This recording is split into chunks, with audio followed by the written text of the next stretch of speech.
Ladies and gentlemen, konnichiwa, and welcome back to the Kamen Review. My name is, of course, Guy the Kamen Gentleman.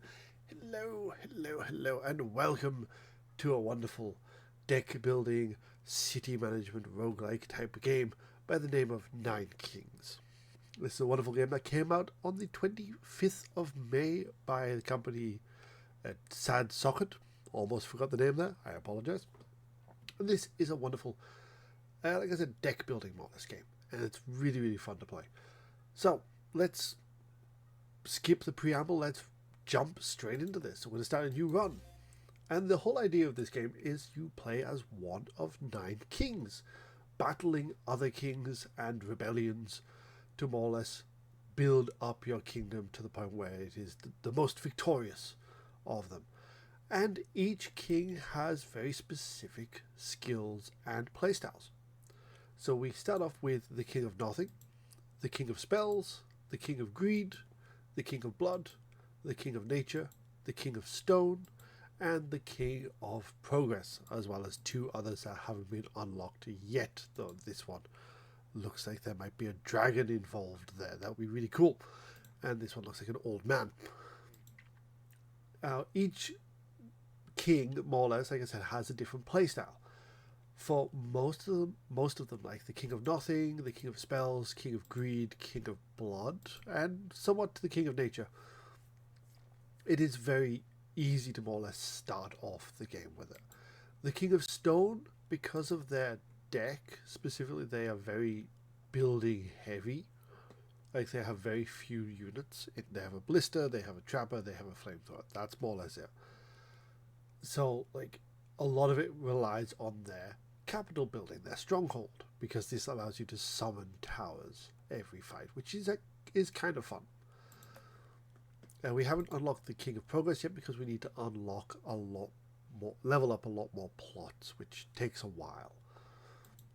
So for this particular video, we're going to be going with the King of Nothing because it is the deck I've been using the most of, so I kind of know their mechanics very easily. Like they work really well. Difficulty wise, we go from peasant all the way up to currently count. Every time you win a game, the difficulty will go up. For this one, we're going to go around about knight, just so we can show you and not really have much trouble going through the years, because this goes up to the year 33, where we fight a rival king, and if we win, that's more or less the end of the run. But you can continue into like the chaos mode, which is currently unstable, to be honest, but it is a lot of fun to play. So the King of Nothing has very basic troops. It has soldiers, it has paladins, it has archers. They have spell cards that level up plots or defend against the first strike. They have building plots like the farm, which gives additional 1 unit to 1 adjacent troop every year. The blacksmith, which increases damage to troops and constructions. Scout tower, which defends. The castle, which is your hub and like your heart, as it were, of the group. This will throw stones onto enemies. Beyond the cards, we have perks. Here is my current layout of perks. We have Expansionist, which gives us an additional plot per rank at random. Towers, which deal more damage, starting with 1 random card from my chosen king. More hit points for troops. Leveling up the castle further. Normally you can level a building up 3 times. Ingenious allows you to increase that to 6 and then to 9. Become more lucky to get special cards. 1 additional bonus perk throughout the game. Losing a life gives you money, and getting free rerolls per rank, which is quite nice. But we're not really going to take anything else, and we're just going to jump into a knight difficulty run. The year is 797. We are up against the King of Spells and the King of Stone, which is a little disappointing because I really wanted the King of Nature because they are superior. And here we begin. So as you can see, we have a grid of 9 squares in the middle here with additional ones on the outside. everything is 9 in this game. It's weird. There's a lot of 9 synergies. It's kind of daft and fun. So, with the castle at the back there, we've got plenty of room to start building up our troops. Now we get to place 1 card, majority every year. We get to place a card. Sometimes we can place 2, sometimes we can place 3. It depends. I don't really know what the requirement is for that, but it does happen from time to time. So we're going to drop down our archer, but also we need to think about whereabouts we're going to place our synergies. Because if we place a farm here and the blacksmith here, this will buff this single unit up, which might be a good idea. Let's put a blacksmith there first. So that's going to give us 2% extra damage as we fight the King of Spells, as they send their troops. It'll start off very easy, like 1 or 2 units, and then it'll get up to like 100 and stuff like that, which is kind of crazy. Now, when you defeat a particular king, you will unlock cards from their deck, which allows you to synergize cards and troops quite well, I think. So we're going to take a warlock because it's a good melee unit. And we're going to place the warlock at the front here to get the 2% extra damage. Now, what I could actually do is put the farmer here, which would benefit them both. But we've just got a trapper. Trappers are very, very good. So, some units within this game will give you battlefield bonuses throughout it. Like the trapper, all their untriggered traps stay between battles. So early on, if you are killing enemies very quickly and they can't get close to your backline, the traps that the trappers place down remain there. And another one which I really wish we got from the King of Nature is the Mycelium card, because that creates spores which attack enemies during the battlefield. So it's really, really good. I think I am going to put the trappers here, and on the next turn I'm going to place down the farm here. It's actually quite a very interesting mechanic, like bonus there for that. Also, the well here, you will, if you discard a card into it, you're going to get some money. Now, Royal Decree. We've actually got a very good one already, which is this one here. Which we might, let's actually take that. Sharp Blades is very, very good early on. Now, the reason why I put that there, even though it gives it to one adjacent troop, when we level it up, that increases. So an additional troop will get it. So it can be very, very useful. Let's get another Warlock, because we're going to upgrade our Warlocks now. Get some more troops in there. Let our trappers build more traps, ready for the upcoming fights later on. So the next year we're actually going to get a Prophet, which is a special event, which will allow us to pick, get a blessing in 9 years. So there's certain requirements we have to fulfill in order to get that, basically. So peacetime doubles the hit points of the card of the target plot in the year of the prophecy. So in 9 turns, this spot here will get double health, which can be very, very useful. I think we want to build a scout tower here for now, because once we build the quarry, then this is going to get bonus every turn, which is very, very useful. So let's see what we get. We get static, we get castle. We should upgrade our castle to get some more health. I think we'll take static though for now. And I'm going to drop an archer down. I know I said I was going to build the quarry. We will build the quarry. So, to be fair, this is like why this game is so addictive to me, is because no 2 games are the same. Like the one that I had recorded for this actual video, which sadly the audio balance was completely messed up, so I couldn't really keep it, actually had some really good synergies in there. But in this one, we don't have that. We don't have the mycelium on the first turn, which was a huge bonus. And actually, like, the trappers and the mycelium combination really works so well. So now we're going to pick another king, and it's not one that we really want, so we're going to re-roll. King of Blood, we're going to roll again. King of Progress, roll one more time. Yes, King of Nature. There we go. We want him. I would have taken the King of Blood, but the King of Blood is kind of like, you want a very specific deck for that. Like, the Trappers is not really one that we want to have, I would say, for the King of Blood. Because the King of Blood is all about swarms. Here it's more like whittle down what we can and use our traps to more or less clear out everything else.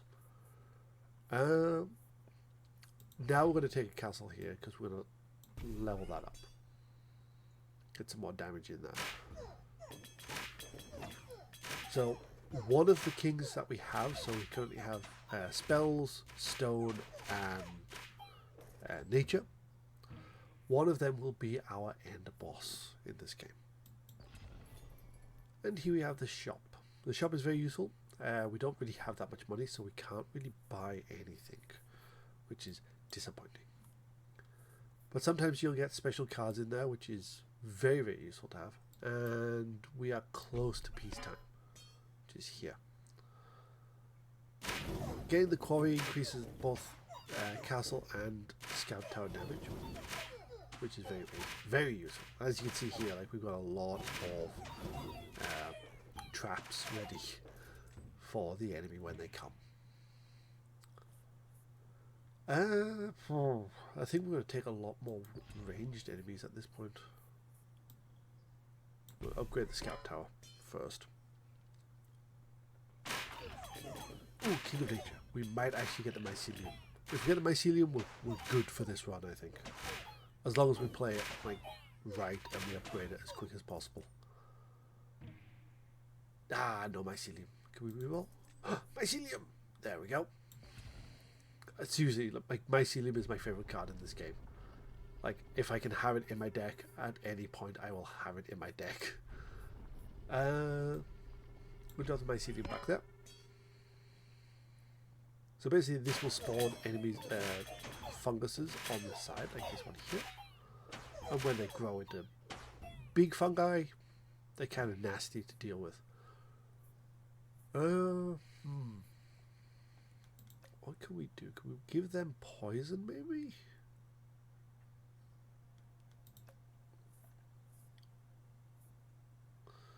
I want to re-roll that. I think getting another quarry is actually probably the best play here. Because that's like 2%, like 4% extra damage, which is huge!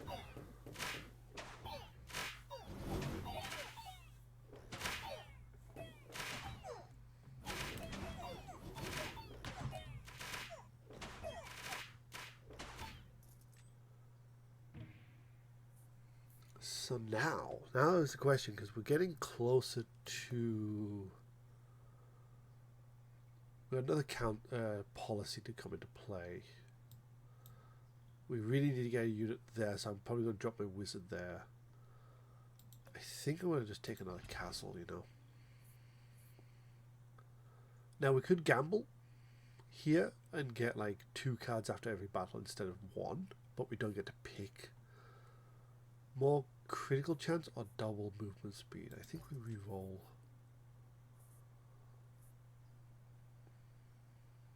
Okay, it's going for gambling, so we're going to go for gambling at this point, I think. It couldn't completely mess us up. King of Stone. Ooh. King of Stone is nasty because of these ballista here. Because they, like, first bit of combat, they decimate our troops, which is not fun. Earthworks, very, very good for unlocking additional plots. So this can allow you to unlock a lot more plots very quickly. We don't really want to do that.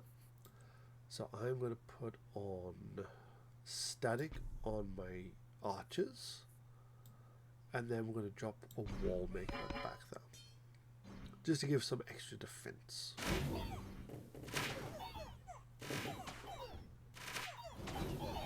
Now, what we needed was, like, if we were lucky and got the King of Greed as well, they actually have bonuses to increase attack speed, which would have been very fun to have. But sadly, no. We're not that lucky. I think here we put another static on, and then we drop another castle to get that max rank. It's probably the best call here.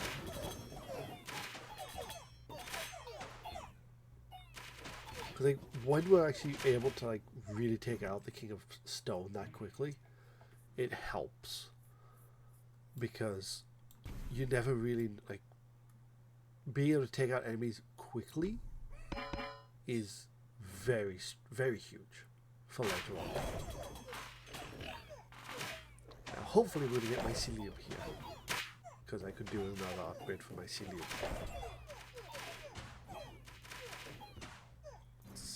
Let's see. What do we get? Ah, we got a boar. Boars are quite good because they actually bend, like, troops will actually jump on the boars, which is kind of funny. But I think, okay, I'm gonna break that, drop that down there, and drop an orchard there. Because moving that doesn't remove the fungi that we've placed. And look at all these traps. What the hell? We're kind of like very well protected here, I think. But the chain lightning from static is huge. And that's what I'm saying. Like, this is why synergies in this game work really well. Because you don't really expect them to. And then it's just like, oh yeah, we have like stupid amount of stuff coming into play. Can we be mounted by adjacent troops? I think we put it here then, because that could affect either side of them. Okay, it's going on to there. Going on to the trappers by the looks of it. Oh, the trappers got murdered by the ballista, which is not fun at all. So let's see, let us upgrade the walls to their max rank. I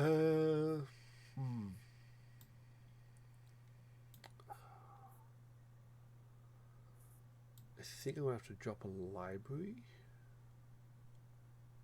If I drop a library, then like next turn I can get rid of it for extra tome cards. It's not ideal. Again, taking gambling is very risky in terms of like what you get out of it, because there's a lot more control when you actually have the, you know, when you're not what's the word, when you're able to select your loot.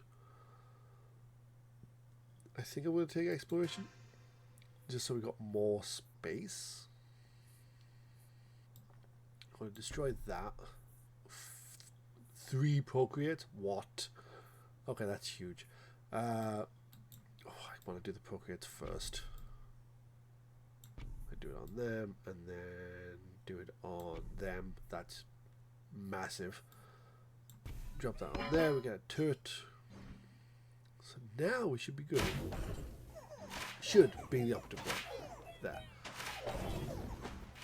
The downside to the trappers being the ones taking the balls is like we don't get the bonuses for the balls until that happens. Until they actually get in. Right.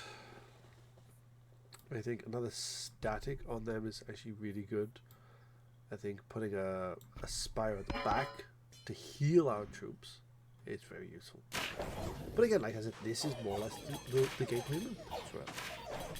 Thinking of what you want to place down, how you want to place it, where to place it. And eventually you're going to get bonuses with different combos. And here we're going to get rid of the King of Stone. So now we just have spells and nature, which is very, very good. Let's see. I do need a soldier to be brought in, and I should place another. Well, I should upgrade the farm.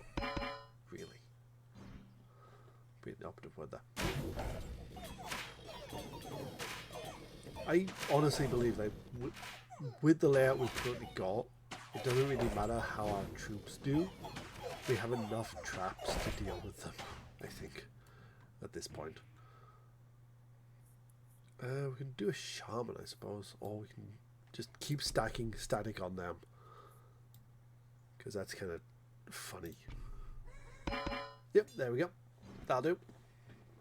So we are getting very close. We've got like 9 more years to go. For that. We'll actually skip forward here to actually get to the final point, I think. So let's go. So here we are, last year before the boss fight. As you can see, we buffed up a lot here. So we buff up more or less. We get to like build a lot more shit here, so which is actually very, very useful. I said that we can't place anything else. What's not leveled up yet? Trapper hasn't leveled up. Paladin hasn't. So let's clone. Let's clone the Trapper. So we can drop a Trapper down. And fend off the last wave before the boss. Which is either going to be grass or nature or whatever the other one was. I forgot what the other one was. Let's find out. The King of Spells is leading his final assault. So this is where we put to play all the cards, which is very, very useful. Though we're actually going to be selling all these cards because we can't really play them, because we don't have space. So here we go. As you can see, we've got a lot more traps and a lot more nice scenery.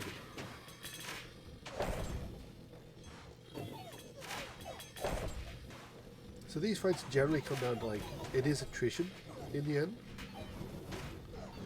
but also like a lot of planning is required to do these, to fight these properly. So yeah, the King of Spells is like not really like a bad boss to fight. I think the hardest one is probably King of Blood, if you're not prepared. And there we are. As my brain completely like fails on English today. So our kingdom has thrived. So here we can continue playing, which would unlock the experimental mode, and glitches will occur. This would allow you to unlock everything else, all the other plots, and just keep going through all the different bad guys and increasing your difficulty basically throughout it. We're not going to do that. The King of Nothing, 9th rank. We played for 22 minutes, 34 years, lots of killed units, lots of trained units, lots of upgraded. We're on 25. We still got like 200 to go for the progress. And that's it.